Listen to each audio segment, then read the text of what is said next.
Listen. If you do not understand white supremacy, what it is, and how it works, everything else that you understand will only confuse you. Now, sometimes people say, well, you mean everything that I understand will confuse me if I don't understand racism?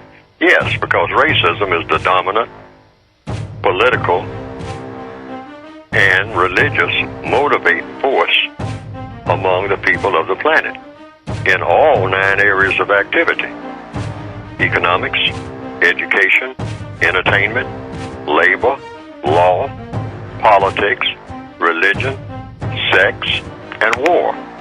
That covers just about everything that any person, minute by minute, might be doing or engaged in any time of day or night, anywhere on the planet. And what's the key to their power, their strategy, whatnot? Is mostly deception.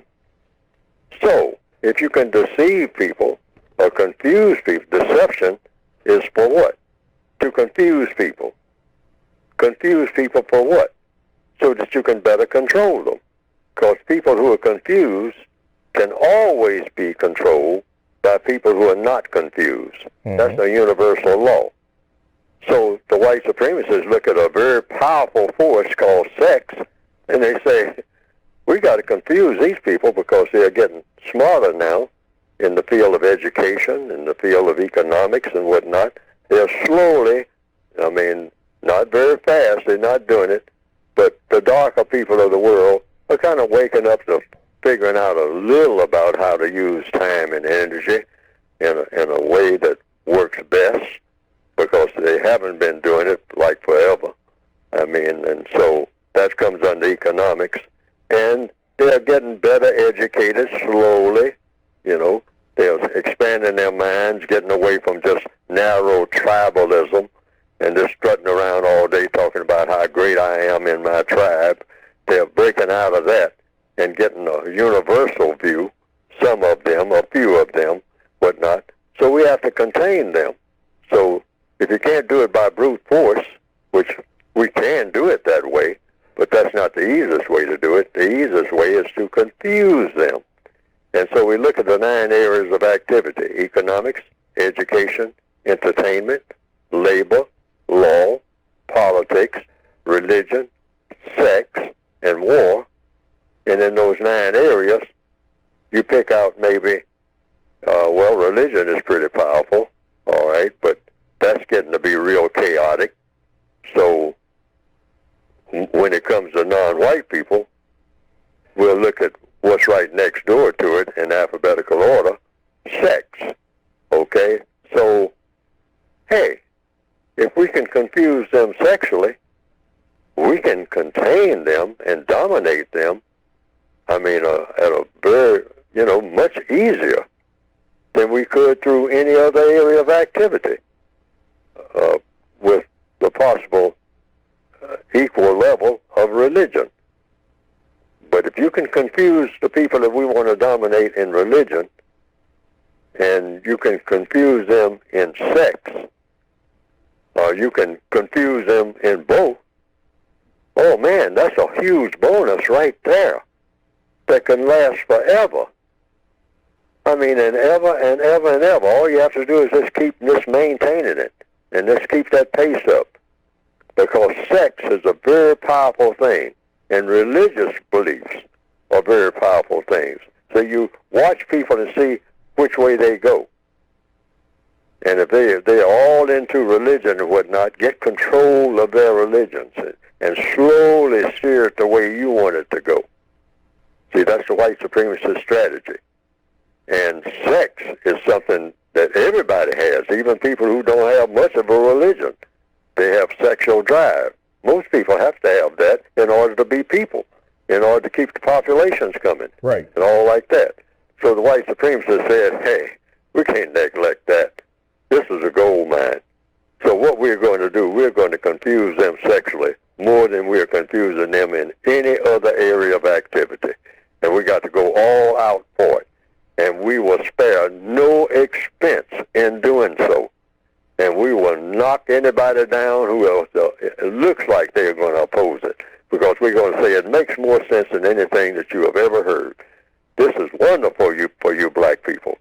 You black people need a new sexuality. That's what you need more than anything. Forget about the housing. Forget about the education. Forget about everything. I mean, you know, as far as comparatively speaking, these other things count. But I'm saying your sexuality, you dark-skinned people's sexuality needs to be expanded. It needs to be liberated. You're in a little box there, a little primitive box, talking about male with female. What kind of limited prison talk is that? You want to be liberated, don't you? You want more freedom, sexually. You feel like busting loose. Okay, well, we got all kinds of things we can have you doing. And wonderful things you never even thought of. We can add to your repertoire of sexuality. All of you ignorant black people, all of you non-white people all over the world, join us. See, and like an arch-deceiver will always do a whole lot of what they're trying to get you to do. Just like a male who is trying to seduce a female with alcohol, he will take a little sip and then he'll hand her the bottle. Say, see, I drank some too. All right? But he'll get her to drink more. Okay? Or use of drugs. That's an old seduction method. In the Northwestern Hemisphere, it used to be alcohol. Now it's other type of things. But a deceiver, the point that I'm making is, a real supreme deceiver will always do quite a bit of what they're trying to get you to do. Otherwise, you won't be convincing. See, so the people who call themselves Indians in the Northwestern Hemisphere, they have experienced that. The alcohol thing. Yeah. A lot of people who are called Indians have been devastated by a thing called whiskey. Okay? Rum in the old days. So the conquerors, the white supremacists would say, here, Chief, you talking about water. You're talking about water. You got songs about water. You got water dances and whatnot. Hey, we got some water for you that you never heard of before. It's called what? Fire water. It's got fire in it. Drink a little of it. And that's what they call whiskey or rum. So the chief would take a little drink. And then the chief would notice, say, well, do you drink this? I mean, this tastes odd. This is not the water I'm used to and whatnot. Say, just keep drinking it, Chief. Look, I'm going to take a swig. And he sat there and he takes a swig.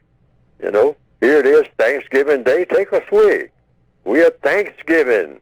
This is what this is, part of our religious order. You got religious order, Chief. Take another little swig here.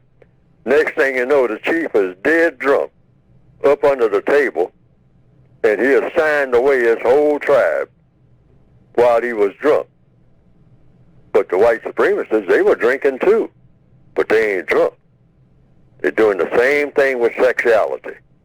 They slowly pulling all the black people, including, you know, and it don't take much, the religious leaders and everybody, into that web, slowly doing it. And I've been saying slowly doing it. Now that you look at what's really going on, they're not slowly doing it. They're going at a gallop worldwide with this sexual sabotage, I call it. Mm-hmm, all kind of labels you can give to it. But what they're doing, they're distorting it so that they can ruin all the chances of black males and black females being successful in a relationship in the future. Yeah. Talking about going for the next hundreds or thousands of years. That's what this plan is. Yes, sir. It's like Hitler's 1,000-year Reich that he talked about. Now, some people have said they've seen some cartoons of my work on the internet that have been presented, and that it pretty well embellishes what I have been trying to say in my textbooks. And to the extent that it does that, well, that has been, from what I understand, some people reported to me, a plus.